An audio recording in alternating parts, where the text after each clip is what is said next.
Buenos días, hoy es 25 de febrero de 2014. Soy Ricardo Amortegui, los saludo desde Bogotá, Colombia y les doy la bienvenida a la audiencia pública de rendición de cuentas del Ministerio de Salud y Protección Social del año 2013. En esta audiencia contamos con la presencia del ministro Alejandro Gaviria Uribe, los viceministros de Salud Pública y Prestación de Servicios Fernando Ruiz Gómez y de Protección Social Norman Julio Muñoz Muñoz, y el secretario general del Ministerio, Gerardo Burgos Bernal, quienes nos contarán los logros más importantes de la entidad durante el año anterior y responderán las preguntas de los ciudadanos. Esta audiencia pública es transmitida vía streaming a través de nuestra página web www.minsalud.gov.co. Pido a quienes están en este salón que apaguen sus teléfonos celulares o los pongan en modo silencio. Quienes ven esta audiencia pública a través de la transmisión por internet pueden contactarse con nosotros desde Bogotá a través del teléfono 330-5000, extensión 4001, a través de la línea nacional gratuita 018-011-5066 o a través de nuestra cuenta en Twitter @minsaludcol. Haremos una presentación de los logros del Ministerio a lo largo del año 2013 divididos en 3 grandes temas. Al término de esta presentación abriremos un espacio para la formulación de preguntas dentro del salón con los papeles entregados al ingreso de los asistentes o a través de los medios telefónicos y electrónicos antes mencionados. Los problemas de la salud no dan espera. Hoy el derecho a la salud es una realidad para la gente. Para entrar en materia los invito a que veamos un recuento de las noticias más importantes que el Ministerio compartió con los colombianos durante el año 2013. Vacuna contra el VPH tendrá cobertura universal en todos los colegios del país. Minsalud transfirió 18.000 millones de pesos a entidades territoriales para enfrentar el dengue y el cambio climático. Recursos de cuentas maestras ya han sacado a varios hospitales del país del riesgo financiero alto. Minsalud invierte 17.000 millones de pesos en procesos de inclusión social. Vacuna contra hepatitis A incluida en el programa ampliado de inmunizaciones del gobierno. Minsalud presenta reforma para mejorar calidad, integralidad y oportunidad en el sistema de salud. Gobierno presenta política pública para controlar el cáncer en Colombia. Minsalud lanza Plan Decenal de Salud Pública 2012-2021. EPS mixta de Antioquia es pionera y se anticipa al nuevo modelo de salud. Colombia, primer país del mundo en eliminar la oncocercosis. Pacientes pueden acceder a servicios de salud en cualquier municipio del país. Gobierno controla y fija precio máximo a varios medicamentos en Colombia. Minsalud implementa programa de atención a víctimas del conflicto armado en Colombia. Gobierno invierte más de 125.000 millones de pesos en programas para reducir el embarazo en adolescentes. Aprobada primera operación de compra de cartera desde el FOSIGA. Usuarios del sistema de salud estrenan nueva carta de derechos y deberes. Colombia tiene política de discapacidad. Gobierno fija la UPC para el 2014 y actualiza el plan obligatorio de salud.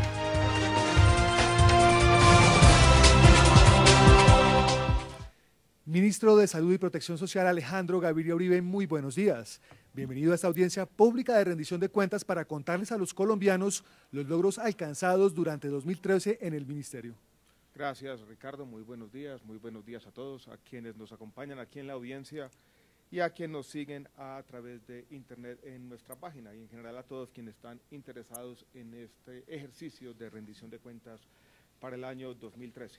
Como usted bien dijo, Ricardo, queremos dividir esta audiencia en 2 partes. Primero vamos a hacer un resumen de los logros más significativos el año anterior, el año 2013, y después abriremos la audiencia a todo el mundo que tiene preguntas, inquietudes, dudas y críticas para tratar de darle una respuesta sistemática a cada una. También, Ricardo, usted mencionó que vamos a dividir la primera parte de la presentación en 3 grandes capítulos. Primero estaremos enfocados en los logros que afectan directamente el bienestar de la gente y después en 2 tipos de logros que uno podría decir que son instrumentales, pero que son fundamentales a la hora de mantener los logros que afectan a la gente en el tiempo. Aquellos que tienen que ver con la solidez institucional y con la sostenibilidad financiera y con el problema de flujo de recursos en particular. Dicho esto, entonces podemos entrar en materia y enfocarnos primero en lo que hemos llamado soluciones para la gente. Podemos ir pasando la presentación Y los primeros tienen que ver con un hecho importante, y es el aumento del aseguramiento. Como viene ocurriendo en el país desde hace aproximadamente una década, el aseguramiento siguió creciendo y tuvimos el año pasado 230.000 personas nuevas aseguradas, para tener ya una cobertura del 96% y más de 45 millones de colombianos con aseguramiento. Tal vez para poner este logro en contexto, quisiera compartir con ustedes una pequeña anécdota que he mencionado en otros foros, y es la siguiente. Estábamos el año pasado en un ejercicio de gabinetes bilaterales, Colombia y Ecuador, y en medio de la conversación, llevábamos ya una hora en el foro, el presidente Rafael Correa nos hizo una pregunta sobre el sistema de salud colombiano. Nos preguntó, bueno, ¿cómo funciona el sistema de salud en Colombia? Que me han dicho que es muy distinto al que tenemos en Ecuador. Yo tomé la palabra y le expliqué primero al presidente Rafael Correa que en Colombia tenemos un sistema de aseguramiento y que en ese momento, como ahora, hay más de 45 millones de personas con un seguro de salud. El presidente Correa preguntó, ¿cómo así? ¿Me está diciendo que hay 45 millones de personas con un seguro de salud? Y yo reiteré la respuesta, y sí, presidente, hay 45 millones de personas. Él simplemente permaneció incrédulo, le hizo una pregunta al presidente Santos en su momento y yo creo que no logramos convencerlos. Creo que tal vez la sorpresa del presidente Correa es una buena manera de llamar la atención sobre este logro que se ha vuelto normal o rutinario, pero que yo creo que sigue siendo extraordinario. El aseguramiento siguió creciendo y tenemos, insistimos, una cobertura que ya es casi una cobertura universal del 96% de los colombianos, 230.000 personas con aseguramiento o con protección financiera el año pasado. Pero como el aseguramiento no lo es todo, o no son todos los números o los logros cuantitativos, quisiéramos mencionar también, y yo creo que es importante, algo que tiene que ver con el aumento, podríamos decirlo de esta manera, de la calidad del aseguramiento. Algo que podríamos llamarlo que tiene que ver con la fluidez, con la forma como el aseguramiento permite que colombianos que se muevan a lo largo del territorio o se muevan entre un régimen y el otro, entre el régimen subsidiado y el contributivo y viceversa, mantengan las condiciones de aseguramiento. Al respecto, quisiera pedirle al viceministro de Protección Social, Norman Julio Muñoz, que nos explique de manera concreta dos innovaciones normativas en el aseguramiento importantes del año pasado que tienen que ver con los decretos de portabilidad que publicamos por allá a mediados del año y de movilidad, que fue una innovación que se dio a finales del año. Entonces, por favor, doctor Norman Julio, de manera concreta, sintética y clara, estas dos innovaciones importantes que tuvimos el año anterior. Gracias, ministro. Muy buenos días a todos. Estas dos medidas que señala el ministro, como lo dice la presentación, son soluciones para la gente. La primera tiene que ver con la portabilidad nacional. El decreto 1683 de 2013 solucionó un problema que venían teniendo diferentes colombianos que por diversas circunstancias, por trabajo, por estudio, por cualquier situación, debían transitoriamente cambiar su sitio de residencia, bien sea porque uno de los miembros de la familia tenía que desplazarse a algún sitio a trabajar temporalmente o a estudiar. Cuando eso pasaba, esa persona quedaba por fuera, digamos, de la red prestadora de servicios que le debería garantizar la EPS. Este decreto lo que obliga, de alguna manera, en este caso a las EPS, es que esas personas que se trasladan temporalmente de su sitio de residencia habitual puedan tener acceso a los servicios de salud y garantizar de esta manera la continuidad y la accesibilidad necesaria para atender tratamientos, para atender urgencias, para atender los servicios que están previstos en el plan. Entonces, esto de alguna manera permite que cualquier colombiano, no importa en el municipio al cual se traslada de manera temporal, pueda tener acceso efectivo a los servicios de salud. Creo que esta es una medida bien importante. La segunda tiene que ver con la movilidad entre regímenes, entre el régimen subsidiado y el régimen contributivo. El decreto 3047 de 2013 solucionó un problema que fundamentalmente se venía presentando en el régimen subsidiado. Las personas del régimen subsidiado que transitoriamente podían conseguir un empleo formal y que al cabo de un tiempo perdían ese empleo por cualquier circunstancia, se demoraban en promedio 4 o 5 meses en volver a ingresar al sistema a través del régimen subsidiado. Esto claramente afectaba a tratamientos en curso, procedimientos, accesibilidad al sistema de salud. A partir de este decreto ya no es necesario que una persona que esté en el régimen subsidiado y pase al régimen contributivo o viceversa, cambie de EPS. La EPS seguirá siendo la misma, garantizándole el mismo plan de beneficios y permitiendo que las personas que tienen movilidad laboral tengan continuidad en el sistema de salud. Calculamos que aproximadamente esta medida puede estar beneficiando a cerca de 2.5 millones de personas que se ubican en los SISBENes, que están en el SISBEN 1 y 2 y que en algunos casos tienen, digamos, empleos temporales y se veían afectados, digámoslo así, porque tenían que trasladarse de EPS. Entonces yo creo que, ministro, estas dos medidas van a permitir que la gente tenga un acceso efectivo y sobre todo que se garantice la continuidad en el acceso a los servicios que establece el plan de beneficios. Y otro de los logros de la gestión del ministerio está relacionado con la actualización integral del plan de beneficios. Veamos el informe de nuestro periodista Hernán Darío Echeverry. Durante este gobierno, el POS ha sido actualizado 2 veces y se han incluido 126 principios activos, 49 procedimientos y 8 dispositivos médicos. Gracias a la actualización de diciembre de 2013, el POS cambió. Por eso ahora lo llamamos Mi Plan. Mi Plan, además de incluir más tecnologías para enfermedades como cáncer, enfermedades neurológicas, depresión, artritis reumatoidea y enfermedades respiratorias, cambió la forma como incluye los medicamentos y los procedimientos. Por ejemplo, con el POS anterior, las tabletas se detallaban hasta su concentración. Así, el omeprazol, que es un medicamento utilizado para las vías digestivas, estaba incluido en el POS solamente en concentraciones de 20 y 40 miligramos. Pero no incluía la de 10 miligramos, y si un médico recetaba esa concentración, se le negaba al paciente. Ahora, con Mi Plan, se incluyeron todas las concentraciones, de manera que nadie podrá negar esta medicina a los pacientes que la necesitan. Así, los colombianos no tendremos que comprar de nuestro bolsillo o poner tutelas para que la EPS nos dé esos medicamentos. Con los procedimientos también pasa algo similar.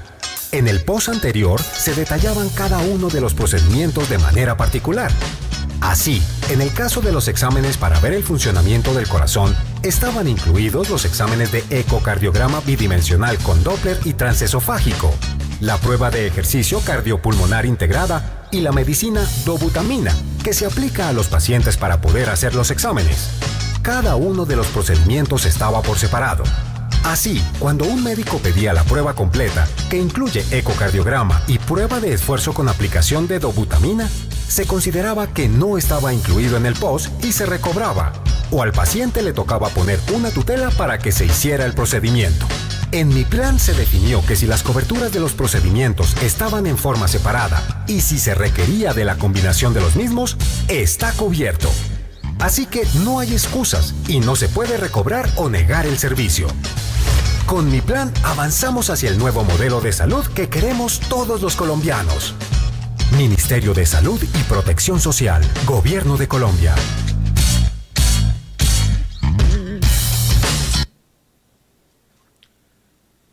Como muestra claramente el video, el año pasado no solo se tomó una decisión de ampliar el POS con la inclusión de 63 nuevas tecnologías para el cáncer, la artritis, enfermedades cardiovasculares, neurológicas, respiratorias y otras, sino que también hay una nueva definición que pretende tener un acceso más expedito a muchas de las tecnologías.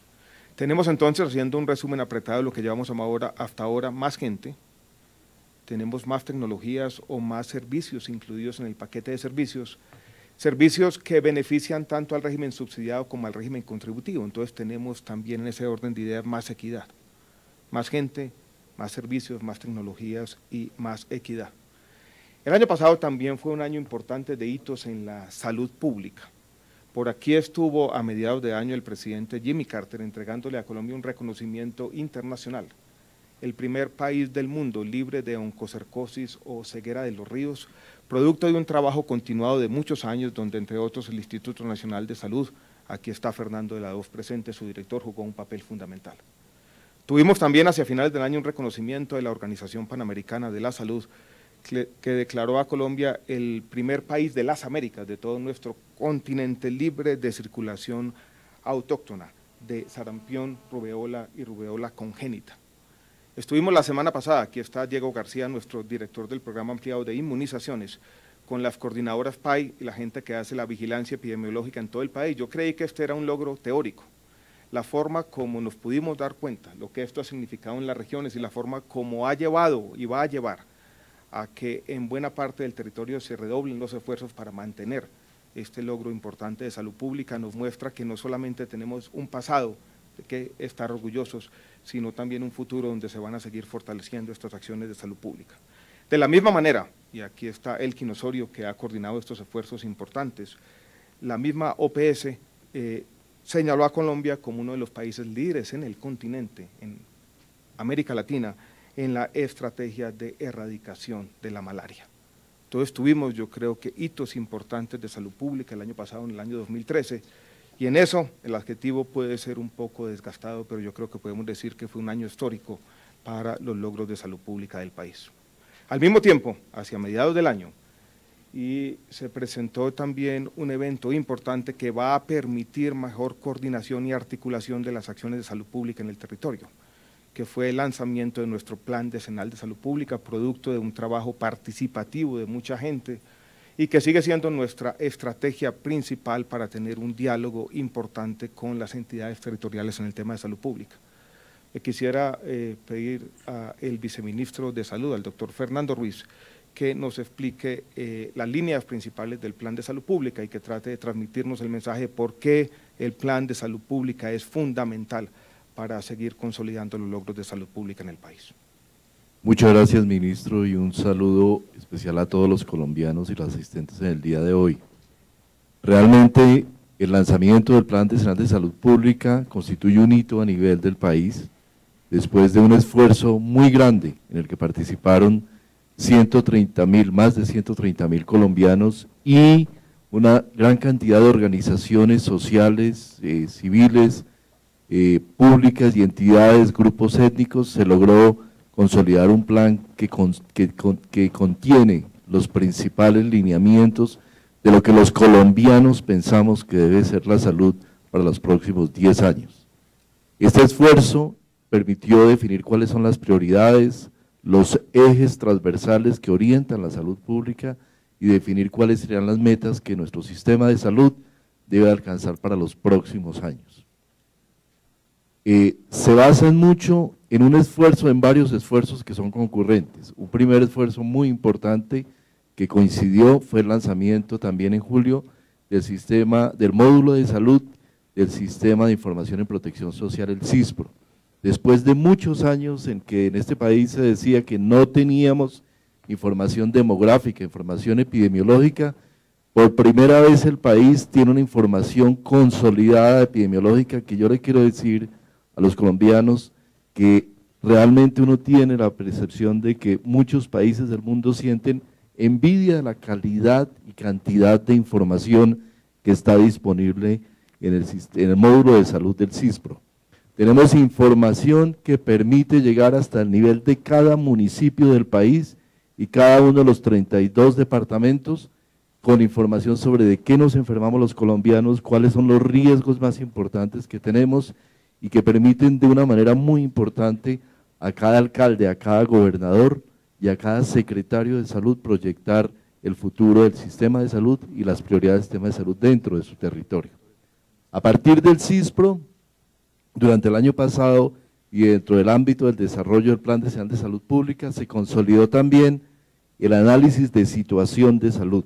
Y en Colombia pudimos entregarle a cada una de esas más de 1.200 entidades municipales y territoriales información de su propia situación y su perfil epidemiológico de salud, de qué se enferma la gente y cuáles suelen ser los principales riesgos que tenemos. Que es una de las intervenciones más costo efectivas que uno se puede imaginar, tuvimos un lanzamiento en este mismo recinto hace 2 semanas exactamente, y nuestro programa de atención psicosocial a las víctimas del conflicto, fundamental en el tema del posconflicto.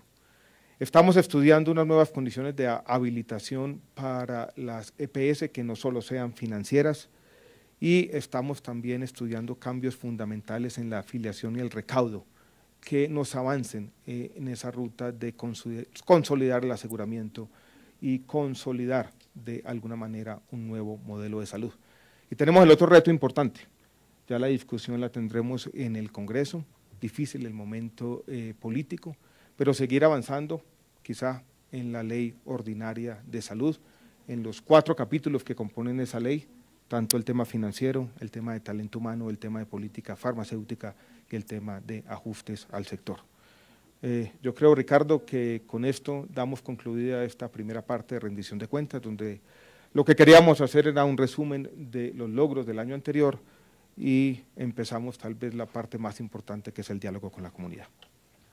Así es, ministro, la segunda razón de ser de esta audiencia pública. Lo invito a que tome asiento en la mesa principal y quiero recordarle en este momento a quienes ven esta audiencia pública a través de la transmisión por internet que pueden contactarse con nosotros desde Bogotá a través del teléfono 330-5000 extensión 4001, a través de la línea gratuita nacional 018-011-5066 o a través de nuestra cuenta en Twitter @minsaludcol.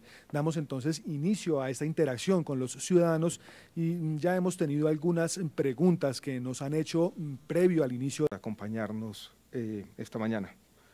Estuvimos, ustedes lo recuerdan bien, en el primer semestre convenciendo al país de la necesidad de tener una ley estatutaria en salud. Esa necesidad había sido expresada de manera clara, elocuente, diría yo, por la Corte Constitucional en su sentencia C-252. Para los que no la recuerdan, fue la sentencia que tumbó la reforma económica que intentó el presidente Uribe por allá al final de su mandato, en los últimos meses del año 2009, primeros meses del año 2010. Allí la Corte dijo con claridad: el país necesita una ley estatutaria que consagre la salud de una vez por todas como un derecho fundamental y que regule de manera clara los mecanismos de protección de ese derecho. En eso estuvimos el primer semestre del año pasado, en el trámite de una ley estatutaria que tuvo también una iniciativa por parte de la Gran Junta Médica o la comunidad médica. Fue una ley, que lo puedo decir aquí también de manera cándida y con orgullo, que mejoró sustancialmente en su tránsito legislativo. Yo creo que el proyecto que entró fue distinto al proyecto que salió. El proyecto que salió fue mucho mejor en muchos de sus aspectos esenciales. Yo creo que eso también vale la pena resaltarlo y decírselo claramente al país. Hoy la ley estatutaria está siendo revisada por la Corte Constitucional y esperamos en los próximos meses y semanas un dictamen de la Corte. Esperamos que el dictamen vaya a ser positivo. Y queremos, y esto tampoco lo tenía en el formato, y me voy a anticipar y a ser un poco infidente, que si la Corte nos da un visto bueno a la ley estatutaria, nosotros podemos decirle a la Corte: bueno, ya tenemos una ley estatutaria, ya hemos venido fortaleciendo el sector y avanzando en muchas de las líneas que estamos mencionando esta mañana. Yo creo que llegó el momento de desmontarnos de la T-760 y pasar a una etapa distinta. Pensamos, vuelvo y repito, si hay una revisión positiva de la ley estatutaria, mandarle una comunicación en ese sentido a la Corte Constitucional. Vamos a pasar al último capítulo, la tercera parte, que tiene que ver con los logros de la sostenibilidad financiera y los problemas financieros del sector, que se remontan por allá a los años 2007 y 2008, que tienen un origen complejo. No vale la pena remontarnos a escudriñar esas causas. Creo que queremos hablar de las soluciones. Y quisiera pedirle de nuevo al doctor Norman Julio Muñoz, con concreción, que nos explique las estrategias que nos llevaron a ir resolviendo los problemas financieros del sector y garantizar hacia adelante la sostenibilidad. Adelante, doctor Norman Julio. Sí, ministro. Gran parte de los resultados que hemos podido mostrar hoy, especialmente en los temas de aseguramiento y actualización de POS, no hubieran sido posibles si no tuviéramos un sistema sostenible desde el punto de vista financiero. Esa creo que era uno de los principales riesgos que en el mediano plazo preveíamos para el sistema. ¿Qué hicimos? Básicamente atacar los problemas en 3 dimensiones. El primero, este es un sistema que necesitaba más recursos y esa fue la primera estrategia. En el mejoramiento de ingresos hay que señalar 2 temas importantes. El primero, recursos adicionales del presupuesto general de la Nación, que ya hoy corridos en este periodo de gobierno superan ya prácticamente los 2.5 billones de pesos. Segundo, recursos adicionales que la ley 1438 con la aprobación del Congreso le dio al sistema a través de las cajas de recursos, de las cajas de compensación familiar. Pero además de más ingresos necesitábamos controlar los ingresos que el sistema venía teniendo. Ahí sacamos una norma específica, el FOSIGA se hizo más exigente en el control del recaudo de las cotizaciones y eso también nos contribuye a mejorar a tener un mayor recaudo. Todo eso, en esencia, permitió que durante el año 2013 pudiéramos disponer de cerca de 4 billones de pesos adicionales. Esa es una noticia importante. También hay que anotar aquí que la mejor dinámica del empleo y de la formalización contribuyó favorablemente a ese mejoramiento del ingreso. No era suficiente simplemente el incremento del ingreso, había que controlar los temas de gasto más críticos. Uno de los temas de gasto más críticos para el sistema tiene que ver con el crecimiento explosivo, digámoslo así, del no-POS a cargo del sistema y en especial a cargo del FOSIGA. Básicamente las proyecciones nos daban que si no hubiéramos hecho nada hoy prácticamente ese gasto debería ser de unos 4 o 3.5 billones de pesos. Con las medidas que el ministro señalaba, entre ellas el control de precios de medicamentos, con una auditoría más rigurosa de ese no-POS para pagar exactamente lo que debíamos pagar y con una actualización del plan de beneficios que evitara que el gasto siguiera creciendo a través de la vía del no-POS y no a través del plan de beneficios, logramos cerca de 1.3 billones de ahorros que al final se tradujeron en un plan de beneficios mucho más amplio como el ministro lo presentó en los puntos anteriores. Esto no es suficiente si los recursos no llegan oportunamente. Este resultado no sería efectivo ni eficiente si estos recursos no llegan efectivamente a quien debe llegar, que en nuestro caso creemos deben ser las IPS, de manera directa. Desde la ley 1438 que instrumentó el tema del giro directo, este año tenemos tal vez para el año 2013 el volumen más alto de recursos transferidos de manera directa. Básicamente pudimos transferir cerca de 7.5 billones de pesos desde el nivel central a los hospitales, recursos que llegaron mensualmente a hospitales de baja, de media y de alta complejidad para garantizar su operación de manera permanente. Pero no solamente lo hicimos con el régimen subsidiado, también lo hicimos con el régimen contributivo. Los recursos que provenían de los recobros o de los no-POS que se les reconoció a las EPS del régimen contributivo, en promedio el año pasado giramos 1.1 billón de pesos directamente a las IPS. Y eso creo que también fue un alivio bastante importante para muchas de ellas. Y finalmente hay que señalar, mejorado el ingreso, controlado el gasto, garantizado el flujo, había que resolver los temas del pasado. El tema del saneamiento de las cuentas al interior del sector y de esos rezagos que vienen generando dificultades para que el futuro sea más limpio y transparente, fueron uno de nuestros temas fundamentales. Y esa estrategia de saneamiento empezó en primer lugar por tener las cuentas claras. Y desde ahí, casi desde el mes de septiembre tenemos ya una metodología y un mecanismo que le permite a todos los actores poner en blanco y negro en un mismo sistema de información cuáles son los deudores y cuáles son los acreedores.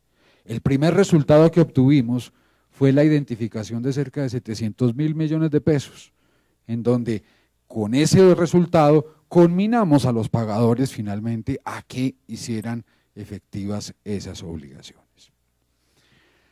De la mano del Congreso de la República, durante este año instrumentamos la ley 1608, que nos dio instrumentos para liberar recursos que permitieran pagar esas deudas del pasado. Y ahí, tanto en el régimen subsidiado como en el régimen contributivo, logramos disponer o habilitar más o menos fuentes de recursos por 4.4 billones de pesos, para que una gran parte de esas deudas que venían acumuladas del pasado se pudieran resolver desde el punto de vista financiero. Y una de las medidas tal vez últimas de mayor impacto que nos instrumentó la ley 1608 fue la compra de cartera, que el año pasado benefició a más de 120, 125 instituciones prestadoras de servicios de salud y permitió un avance importante, resolver las carteras de mayor o las deudas más viejas al interior del sistema. Creo que esa fue un muy buen resultado. De esos 4.4 billones de pesos, vamos a presentar ahorita al interior de los diferentes pagadores y entre las diferentes instituciones, cuánto fluyó de ese 4.4, que fueron alrededor de 1.4 billones de pesos. Si quieren mostramos el gráfico. Si quiere podemos, Ricardo, ver el video de compra de cartera y podemos hacer la explicación del gráfico posteriormente. Así es, ministro, la compra de cartera trajo beneficios importantes a distintos hospitales del país. Hernán Darío Echeverri, periodista del Ministerio de Salud, conversó con los gerentes de algunas de estas instituciones prestadoras de servicios de salud. El principal problema que tenemos las IPS dentro del sistema es la falta de flujo de recursos. Muchas veces cuando no se le ha pagado no nos quieren despachar la mercancía, no nos quieren despachar medicamentos, no nos quieren despachar material médico y quirúrgico. Muchos hospitales en Colombia le deben salarios del año pasado a muchos trabajadores y eso no es justo. Por estas razones y con el único fin de mejorar la atención a los pacientes, el Ministerio de Salud y Protección Social, en el marco de la Ley 1608, le compró la cartera a 125 hospitales y clínicas de todo el país por más de 292.000 millones de pesos, lo que, según diferentes directores de hospitales y clínicas, ayudó a solucionar muchos problemas que tenían las IPS y traducirlos en más calidad y oportunidad en los servicios prestados a los pacientes. Nos permitió básicamente salir de las deudas con algunos proveedores importantes y principalmente con el recurso humano, situación que permitió y sigue permitiendo al día de hoy que se refleje en la calidad del servicio para con los pacientes del departamento del Magdalena y de la región de la costa Caribe. Llega esta plata y nos permite cubrir esos créditos y liberar un poquito los recursos que tienen los hospitales para poder atender el desarrollo normal del hospital. Logramos que los trabajadores pudieran recibir 2 meses de salario, que fue los meses de septiembre y octubre. Logramos equipar el hospital con medicamentos e insumos hospitalarios. Este dinero nos ayudó a poder pagar al recurso humano, para que este recurso humano se sintiera más satisfecho, trabajara con más ganas y nos diera más entrega a la calidad de la atención al paciente. Gracias, Ricardo. Para completar, dijéramos, el argumento con el tema de saneamiento, yo quisiera devolvernos al gráfico anterior y llamar la atención sobre este tema. Cuando tenemos, dijéramos, problemas financieros, lo primero que salta a la vista, y esto puede parecer una obviedad, pero yo creo que es un tema importante, y es que esas deudas acumuladas, que se acumularon por muchos años en el sector, no podrían ser cubiertas con el flujo corriente de recursos de la UPC. que esa era una especie de ilusión que se tenía el sector, que las EPS pudieran al mismo tiempo pagar por los servicios corrientes que se estaban prestando cada mes o cada semana y con esos mismos recursos cubrir las obligaciones o las deudas muy grandes que se habían acumulado por muchas razones. Deudas que tenían, dijéramos, varios orígenes. Había deudas, por ejemplo, muy grandes de las entidades territoriales con las EPS del subsidiado que se transmitían a lo largo de la cadena a su vez de deudas de las EPS del subsidiado, sobre todo con las empresas sociales del Estado.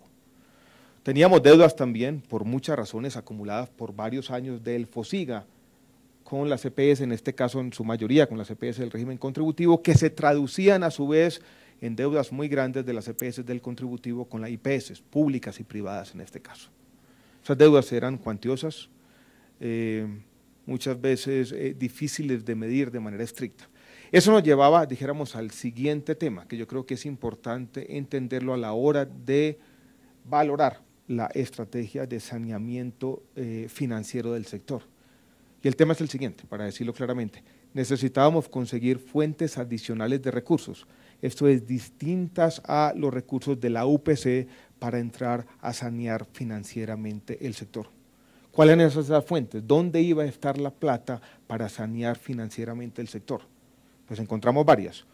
Una eran los excedentes de cuentas maestras del régimen subsidiado, donde allí estaban estos recursos que podían cancelar algunas de las obligaciones de las entidades territoriales con las EPS del régimen subsidiado. Otras eran recursos, ahorros que se habían hecho en las entidades territoriales, por ejemplo, ahorros que tienen que ver con el Fondo de Ahorro y Estabilización Petrolera, o recursos que tenían, dijéramos, las entidades territoriales guardados, dijéramos, en otras fuentes. Otro era la forma de aprovechar los excedentes del FOSIGA para ir cubriendo esas obligaciones.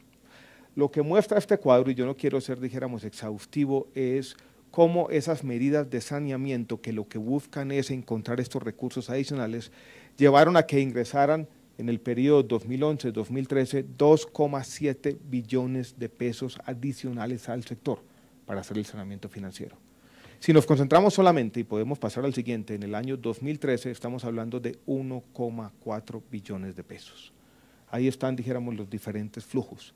Pero en el fondo la estrategia puede entenderse como una estrategia que busca recursos adicionales al sector, ahorros que se habían acumulado en las entidades territoriales en el FOSIGA y de manera ordenada los va entregando nuevamente. La gran mayoría de ellos, de estos recursos fueron girados directamente a las empresas sociales del Estado y a las diferentes IPS privadas del país.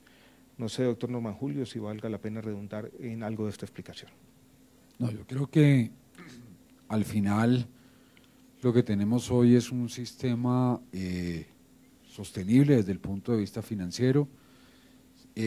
Sin embargo, como lo hemos dicho, ministro, también es importante empezar a hacer la reflexión si el sector muy seguramente va a requerir más recursos para atender servicios adicionales. Hay unos retos importantes que tenemos que prever ya de aquí hacia el futuro, producto del envejecimiento de la población, etcétera, que muy seguramente comportan necesidades adicionales de recursos, pero en general creo, ministro, que hoy podemos decirle al país que tenemos un sistema financieramente sostenible y que estos resultados han permitido garantizar, como lo dijimos con el inicio, con lo que empezamos esta rendición de cuentas, en mejores soluciones para la gente, en más servicios, en más procedimientos, en mejores y más servicios incluidos en el plan de beneficio. Gracias, Norman Julio. Yo quisiera entonces hacer un resumen apretado. Tenemos más gente asegurada, 230.000, 250.000 personas. Creo que la cifra que teníamos en la presentación es 230, la tenemos más actualizada, ya habla de 262.000 personas nuevas aseguradas el año 2013. 63 nuevas tecnologías incluidas en el plan de beneficios, esto es más gente, más servicios y más equidad. Unos hitos importantes en salud pública que ya mencionamos y no quisiéramos repetir, y avances importantes que propenden por una mayor calidad en los servicios de salud, tanto en el tema de cáncer, lo que tiene que ver con las guías de práctica clínica, la regulación de precios de medicamento que el país ha reconocido y que también ha marcado un nuevo hito, que retoma esas mejores prácticas internacionales. Nosotros estamos haciendo lo que hacen muchos de los países de la OECD. Unos avances institucionales importantes que ya señaló el doctor Gerardo y también quisiera volver a enfatizar la ley estatutaria en salud que consagra la salud como un derecho fundamental. Y nuestros logros en el tema financiero, que alguien podría decir son insuficientes, pero que yo creo que nos han avanzado un camino. Yo creo que todas estas medidas nos han llevado a algo que en nuestras conversaciones internas yo definiría este es un periodo de recuperación y de transición hacia un mucho mejor sistema de salud. Una recuperación necesaria porque los problemas financieros del sector eran muchos y una consolidación en la que tienen que ver todas estas acciones. Quisiera terminar esta primera parte de la presentación ya para abrir la discusión y retomar las preguntas, inquietudes, dudas y críticas de la gente, señalando algunos de los retos que tenemos para este primer semestre del año 2014. Este primer semestre, en las próximas semanas, vamos a seguir avanzando en el tema de control de precios de medicamentos. Hoy mismo tenemos una reunión de la Comisión de Precios de Medicamentos y Dispositivos. Tenemos un avance institucional que yo sumaría, doctor Norman Julio, a nuestros decretos de portabilidad y movilidad, que es el decreto para zonas dispersas, que nos permite un mejor funcionamiento del sistema de aseguramiento en aquellas regiones. Tenemos una prueba piloto en el departamento del Guainía, donde las condiciones de oferta son muy distintas, sobra decirlo, las condiciones de oferta de las ciudades o de buena parte, dijéramos, del país urbano. Tenemos dos programas, dijéramos, de salud pública entendido de manera general, que tenemos que consolidar este año. Uno es el programa de micronutrientes que hemos empezado en los departamentos de Guajira y de Bolívar. Sobre eso nos permitirá sustentar el desarrollo que ya estamos haciendo de los planes territoriales de salud, donde esperamos que realmente ese plan decenal de salud pública cobre vida y defina cuáles fueron las metas y prioridades que debe ejecutar todo el sistema, no solamente las entidades territoriales, los alcaldes, sino también las IPS y las IPS que trabajan en estos territorios para poder realmente tener una ruta clara hacia la próxima década con una integración y una acción totalmente efectiva y eficiente sobre los servicios de salud y la población de los colombianos. Muchas gracias, Fernando. Yo creo que vale la pena resaltar lo siguiente. Colombia tiene dentro de su esquema descentralizado recursos importantes del Sistema General de Participaciones que se giran a departamentos y municipios para desarrollar esas acciones de salud pública. Sin el Plan Decenal de Salud Pública no existía, dijéramos, una guía de cómo se gastan esos recursos. Muchos de ellos, yo creo que vale decirlo claramente, fueron malgastados.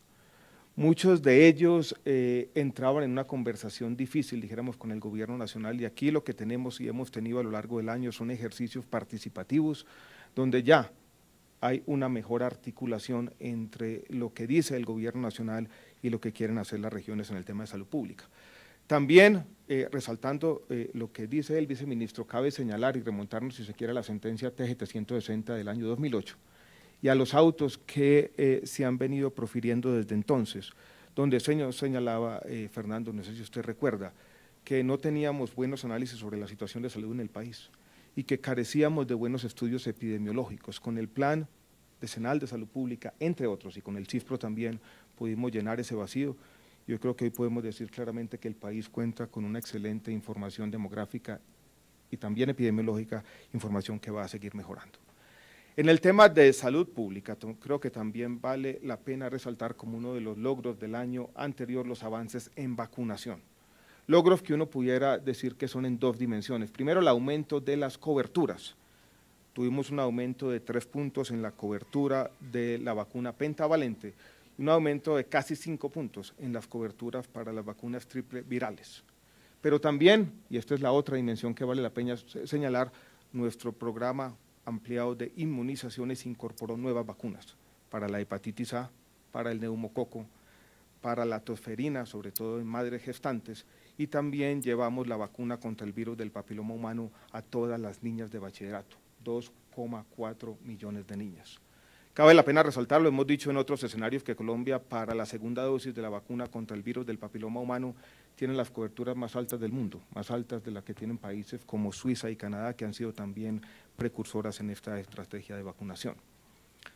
En este primer capítulo, donde vamos a señalar logros para la gente, yo creo que también es importante señalar aquellos logros que apuntan a mejorar la calidad de los servicios de salud. El año pasado fue un año que hicimos mucho énfasis en el tema del cáncer, con ese objetivo primordial, mejorar la calidad de la atención para los pacientes de cáncer. Quisiera volver a darle la palabra al doctor Fernando Ruiz para que nos resuma de nuevo de manera concreta cómo avanzamos en esa estrategia que propende, insisto, en tener una mucha mejor calidad en la atención para los pacientes de cáncer. Adelante, Fernando. Sí, ministro. El año pasado nosotros tenemos para el año pasado más de 72.000 colombianos que fueron diagnosticados de cáncer. Esta va a ser con toda seguridad la segunda causa y se consolidará como la segunda causa de morbilidad y de mortalidad en el país. Y teníamos desde hace mucho tiempo dos leyes, la ley Sandra Ceballos y la ley de cáncer infantil, que habían sido entregadas por el Congreso de la República y estaban pendientes de su reglamentación efectiva. Logramos en el año pasado terminar casi completamente la reglamentación, yo diría que completamente la reglamentación integral de estas dos leyes, con una definición y un mensaje a los servicios de salud de hacia dónde deben avanzar en todo lo que tiene que ver con el control de riesgo, la detección, el talento humano, los procesos de servicio y atención. Pero tan importante como eso fue el año pasado el desarrollo que hicimos en términos de generar rutas de atención, y rutas de atención en temas como la leucemia infantil, como el cáncer infantil, que es una enfermedad que afecta de manera muy importante a una población tan tremendamente vulnerable y sensible en el país como son los niños, y montamos el programa, el proceso de seguimiento nominal de niños con cáncer y con leucemia. Eso nos permitirá que cada niño de Colombia que sufra, por desgracia, esta enfermedad, pueda ser identificado y podamos hacerle seguimiento desde el Ministerio de Salud a cómo es su situación de salud, el tratamiento, la efectividad del tratamiento y la forma en que EPS, IPS y todo el sistema responde en el tratamiento y en el mantenimiento de las mejores condiciones de salud para nuestros niños con cáncer. Yo creo que en resumen, ministro y colombianos, en el año pasado fue un año que se hicieron grandes avances en la política de control de cáncer, creo que redundarán en el próximo futuro para todos los colombianos. Gracias, Fernando. Al respecto vale la pena también enfatizar, y ya lo dijimos, pero que en la ampliación del POF del año pasado, recuerden que hablamos de 63 nuevas tecnologías, el tema de cáncer fue un tema muy importante. Tenemos en el mismo sentido, en aquellas medidas o acciones o políticas públicas que propenden por tener una mejor calidad en la prestación de los servicios de salud, también otro hito importante del que el país venía hablando por mucho tiempo. El año pasado publicamos 25 guías de práctica clínica. El doctor José Luis Ortiz fue protagonista importante de esta historia, donde yo creo que estamos a la vanguardia de América Latina. Guías para patologías que corresponden, por ejemplo, a la salud infantil, a infecciones de transmisión sexual, a enfermedades crónicas, donde el cáncer vuelve a jugar un papel importante. Seguimos avanzando este año con las guías de práctica clínica, pero ese fue un hito importante del año anterior. Por último, Ricardo, en este capítulo donde resumimos los logros significativos para la gente, quisiera hacer mención a las medidas que llevaron a que tuviéramos medicamentos más baratos para el sistema y para los colombianos. En el mes de abril del año pasado, la Comisión de Precios de Medicamentos y Dispositivos publicó la circular 03, que establecía de manera clara la metodología para el control de precios de medicamentos, metodología basada en las mejores prácticas internacionales, una referenciación internacional. Tenemos 17 países de referencia, países latinoamericanos, europeos, Australia y Canadá. En cada uno de esos países miramos los precios de un principio activo, lo comparamos con el precio correspondiente en Colombia y nos cercioramos que el precio en Colombia no puede ser más alto que el precio más barato del cuarto o quinto país. Se estableció entonces la metodología en el primer semestre del año anterior y comenzamos con las medidas de control de precios de medicamentos en el mes de septiembre y continuamos en el mes de diciembre, 9.000 medicamentos con control de precio, para una reducción promedio de los precios de estos medicamentos del 40% y un ahorro total de recursos para el sistema de 400.000 millones de pesos. El ahorro estuvo concentrado, yo creo que eso vale la pena reconocerlo, en aquellos medicamentos que eran pagados por el sistema, no tanto por el bolsillo de los colombianos. Pero yo creo que hay una conexión muy importante que no hemos hecho en todos los escenarios y que vale la pena aprovechar este ejercicio de rendición de cuentas para hacerla de manera clara, y es la siguiente. Sin esos 400.000 millones de pesos que nos ahorramos, hubiera sido muy difícil incorporar las 63 nuevas tecnologías al plan de beneficios. Entonces, la conexión que vale la pena hacer es que la reducción de precios de medicamentos nos permitió ampliar de manera sustancial el plan de beneficios, el plan obligatorio de salud, y eso sí, beneficia directamente a los colombianos. Vamos a entrar entonces a un segundo capítulo de logros que nosotros llamamos aquí a veces en nuestro lenguaje interno más instrumentales que intrínsecos. Esto quiere decir, no afectan directamente a los colombianos, pero son fundamentales a la hora de darle sostenibilidad y ampliar los beneficios sociales. Dentro de ellos están los logros que contribuyen a la solidez de las instituciones del sector, al fortalecimiento institucional y a retomar algo que nos reclamaron por mucho tiempo, que es la ausencia de rectoría en el sector, que yo creo que vale la pena reconocerlo, se perdió por algún tiempo. Quisiera darle la palabra al doctor Gerardo Burgos, secretario general del Ministerio, para que nos resuma de manera concreta, concisa, clara, como tiene que ser, los avances institucionales que tuvieron lugar el año pasado, el año 2013. Adelante, Gerardo. Gracias, ministro, y un saludo especial a la audiencia que nos sigue en esta rendición de cuentas. Estos logros para la gente se insertan fundamentalmente en la arquitectura que le hemos venido dando a la institucionalidad del sector, que es la rectoría. Entre el año 2012 y 2013 fueron años de consolidación del nuevo Ministerio de Salud. Para el año 2013 quiero recoger tres grandes logros en relación con el tema de rectoría. Primero, en relación con regulación, fortalecimiento de la función reguladora. Y en el fortalecimiento de la función reguladora destaco dos temas fundamentales.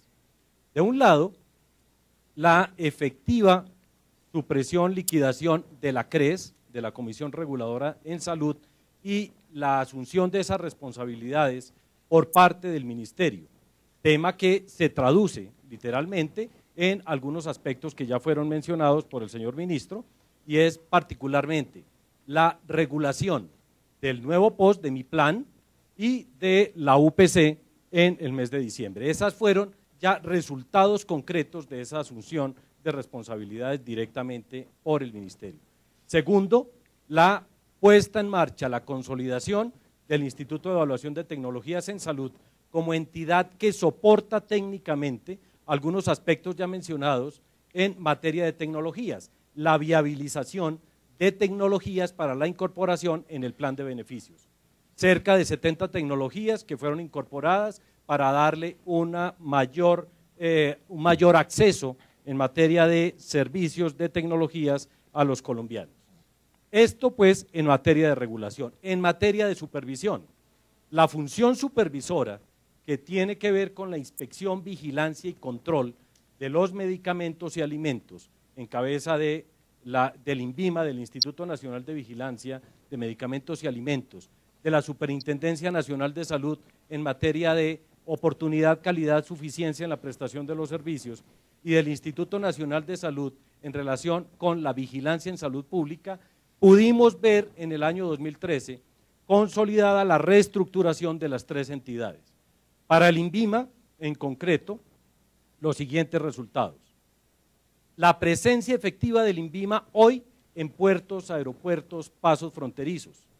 Segundo, la consolidación de una inversión y la traducción de esa inversión, cerca de 40.000 millones de pesos, en laboratorios para hacer del INVIMA el referente en materia de laboratorios de medicamentos y alimentos, lo que le permite al país una garantía en materia de lo que estamos consumiendo en estos dos frentes.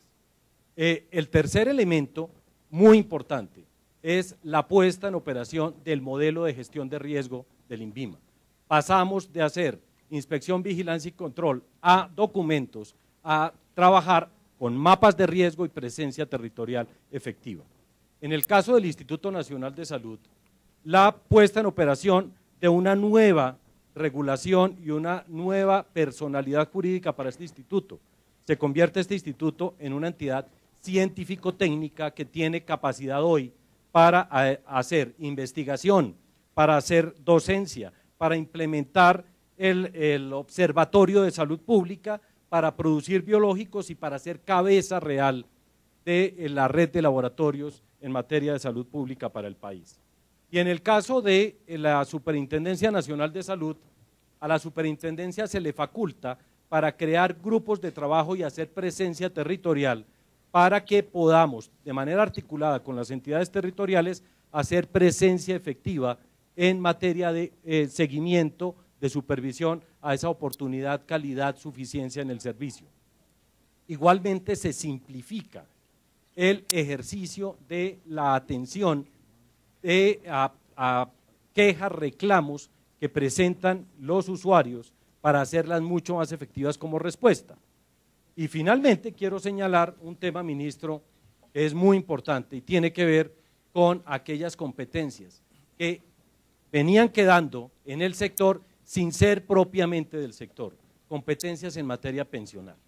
Pudimos el año pasado hacer entrega efectiva de más de 1.500.000 pensiones ya en su nómina a las entidades creadas para esta tarea, lo que permite al país y a este más de 1,5 millones de pensionados tener garantía desde su pensión, el cálculo actuarial, tener en prospectiva la garantía de que esas pensiones financieramente están soportadas, que el Estado pueda tener garantizados los procesos judiciales, saber qué procesos judiciales hay en contra del Estado a partir de estos temas pensionales. Estos temas son muy importantes que, si bien señalo, no son del sector, permiten quitarle unas responsabilidades al ministerio, al sector, para que el ministerio pueda concentrarse en esa función rectora. Muchas gracias, Gerardo. Antes de continuar con nuestros temas en esta audiencia de rendición de cuentas, quiero recordarle a quienes ven esta audiencia pública a través de la transmisión por internet que pueden contactarse con nosotros desde Bogotá a través del teléfono 330-5000 extensión 4001, a través de la línea nacional gratuita 018000 11 50 66 o a través de nuestra cuenta en Twitter @minsaludcol. Ministro. Gracias, Ricardo. Quisiera aprovechar la pausa para saludar a la doctora Blanca Elvira Cajigas, directora del INVIMA, y el doctor Fernando Helado, director del Instituto Nacional de Salud, que nos acompañan en la audiencia esta mañana. El doctor Gerardo resumió, dijéramos, los avances institucionales. De pronto en la parte de preguntas podemos ahondar en algunos de estos temas.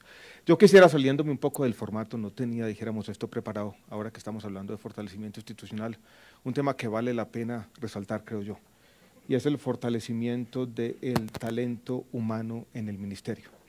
En las direcciones tenemos profesionales capaces, todos con maestrías y doctorados.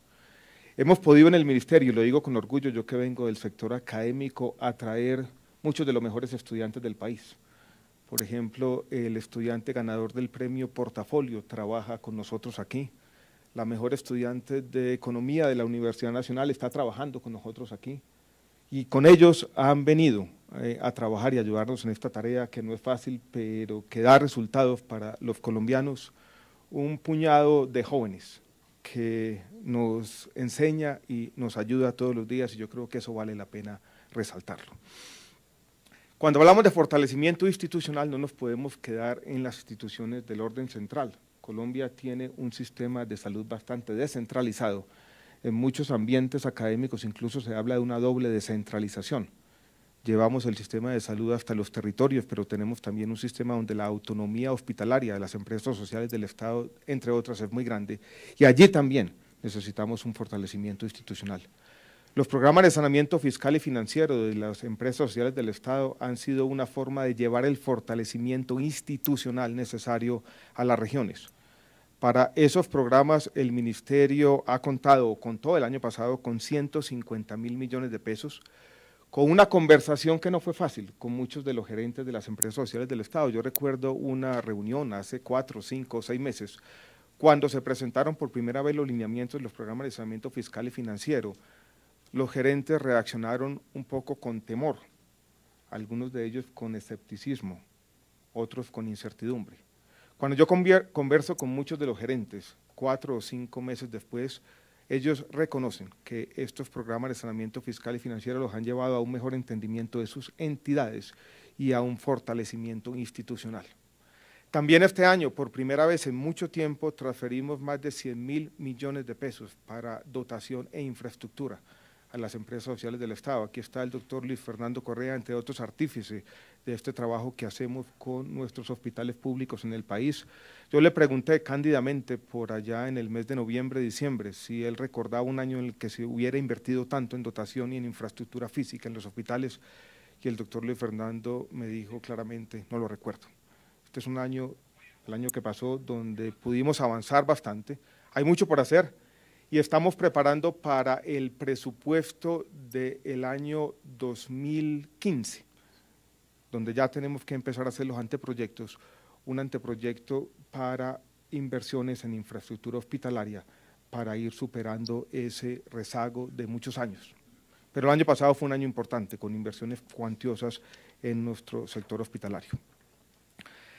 Cuando estamos hablando de fortalecimiento institucional, tenemos que hablar necesariamente también de los avances normativos, y aprovecho el momento para saludar a 3 senadores que nos acompañan aquí, al doctor Guillermo Santos, presidente de la Comisión Séptima de Senado, al doctor Jorge Ballesteros, expresidente de la Comisión Séptima de Senado y compañero en estas aventuras que no han sido fáciles, y al senador Rodrigo Romero. Muchas gracias por